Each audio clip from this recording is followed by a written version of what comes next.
tools of the trade. The paradigm of strategic management derived from the world of strategic planning is founded on a rational approach to provide strategic direction to the actions of an organization in an increasingly dynamic business environment. 77 Anderson 78 suggests that strategic management is often considered synonymous with strategic planning. This approach has become a dominant framework in the wide array of strategic literature as represented by Setting Strategic Goals and Objectives 79 Setting Strategic Goals and Objectives 80 Setting Strategic Goals and Objectives 81 Competitive Strategy, Techniques for Analyzing Industries and Competitors 82 and Setting Strategic Goals and Objectives.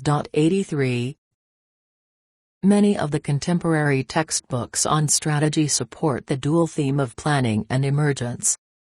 These books usually present some formal strategic planning model while simultaneously recognizing that important strategic initiatives often emerge from within the organization. Two among these are strategic management, an integrated approach 84 or crafting and executing strategy. 85 Although the various aspects of strategic planning are generally recognized, it is also important to recognize, and attempt to understand, the complexities of the integrative strategy process and the dynamics of the interaction between emergence and planning. 86 The spectrum of tools and techniques utilized by firms in strategic planning is extensive.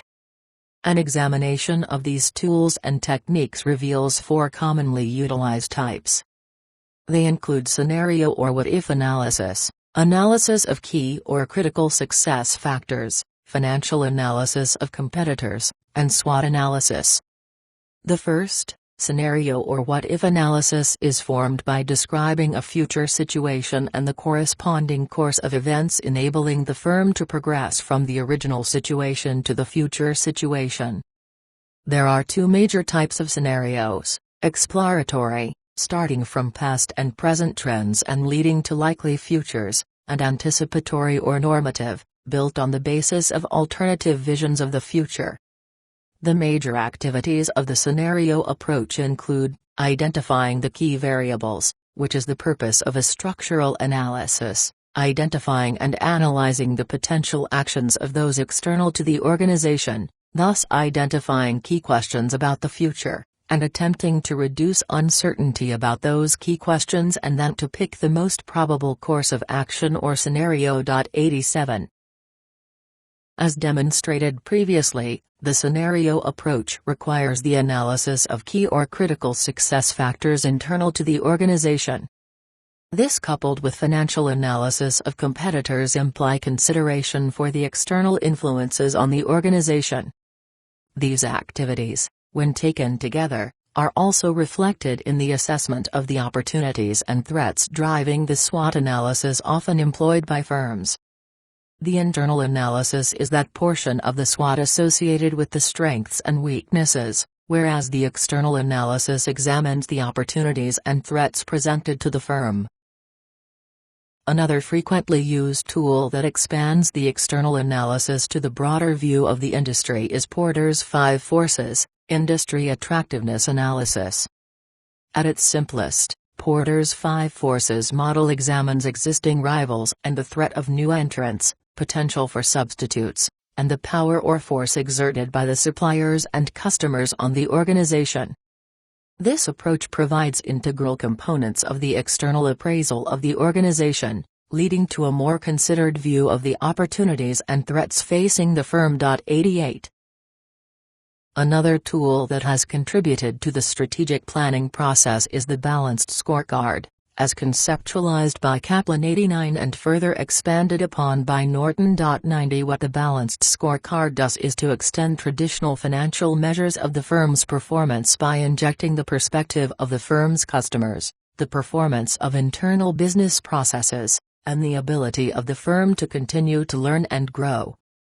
It enables companies to track their financial results while simultaneously monitoring their progress in building the capabilities and acquiring the intangible assets they need for future growth. The balanced scorecard is not a replacement for the financial measures of a firm.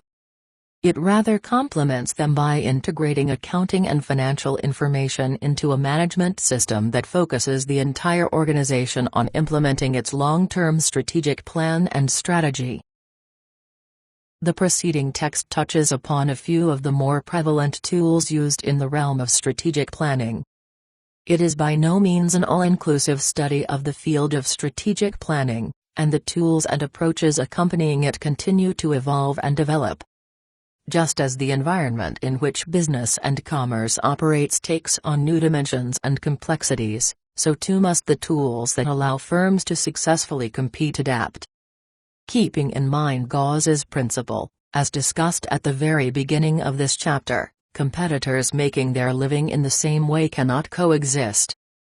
Similar entities often required the same resources in order to exist. As competition among entities for these common resources became more intense, ways to achieve an advantage became increasingly important. Each entity needs to develop something, a feature, survival mechanism, approach, or other means of differentiation, which provided it a unique advantage. In other words, each organization needs a strategy, a strategic plan, and a strategic management approach that enables it to survive among its competitors in its given environment.